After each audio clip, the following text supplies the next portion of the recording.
அதிமுகவில் அடுத்த விக்கெட், திமுகவில் இணைந்த மைத்ரேயன் யார்? Chennai Silks Saadi Sale. Latest collections at unbelievable prices. Up to 50% offer or branded gifts. T Nagar, Velachery, Cropate and Thiruvallur.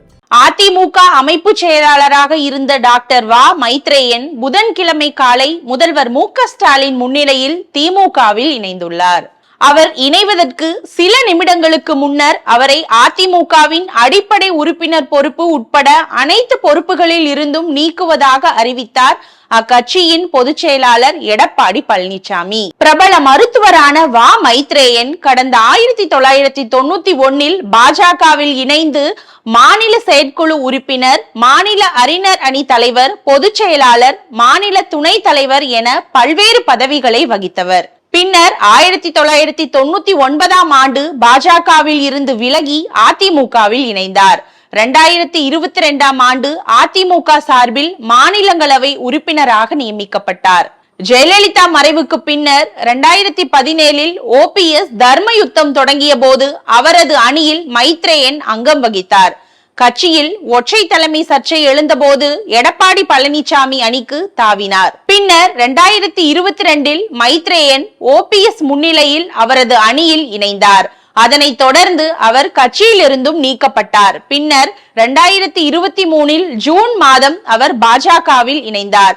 பின்னர் மீண்டும் 2024 அவர் அதிமுகவில் இணைந்தார். பாஜக அதிமுக என ஸ்டண்ட் அடித்த மைத்ரேயன் இப்போது திமுக தலைவரும் தமிழக முதல்வருமான மு.க.ஸ்டாலின் முன்னிலையில் திமுகவில் இணைந்துள்ளார். 2026 சட்டப்பேரவை தேர்தல் நெருங்கும் நிலையில் அதிமுக முன்னாள் MP அன்வர் ராஜா சமீபத்தில் அதிமுகவில் இருந்து விலகி திமுகவில் இணைந்தார். பாஜகவுடன் கூட்டணி அமைத்ததால் அதிருப்தியில் திமுகவில் இணைந்ததாக அவர் கூறினார். அவருக்கு தற்போது கழக இலக்கிய அணி தலைவர் பதவியும் வழங்கப்பட்டுள்ளது.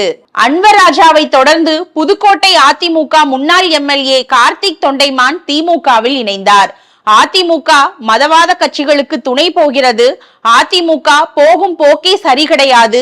தமிழகத்தில் மதவாத சக்திகள் தலை தூக்க கூடாது என்ற நோக்கத்தில் திமுகவில் இணைந்துள்ளேன் என்று அவர் கூறினார். இப்போது முன்னாள் MP மைத்ரேயன் அதிமுகவில் இருந்து விலகி திமுகவில் இணைந்துள்ளார். அதிமுக தலைமை என்ன செய்ய வேண்டும் என்பதை டெல்லி தலைமைதான் முடிவு செய்கிறது என்று பாஜகவின் ஆதிக்கத்தை முன்வைத்து வெளியேறியுள்ளார். சட்டப்பேரவை அல்லது மக்களவை தேர்தலுக்கு முன்னர் இத்தகைய கட்சி தாவல்கள் அரசியலில் இதெல்லாம் சாதாரணமப்பா வகையறைத்தான் என்றாலும் கூட பாஜகவுடனான அதிமுக கூட்டணியை சுட்டிக்காட்டி அதிமுகவின் பல முக்கிய பிரபலங்கள் கட்சியிலிருந்து வெளியேறுவது மட்டுமல்லாது திமுகவுக்கு படையெடுப்பது திமுகவுக்கு சாதகமானதாக அமையும் என்கின்றனர் அரசியல் நிபுணர்கள்.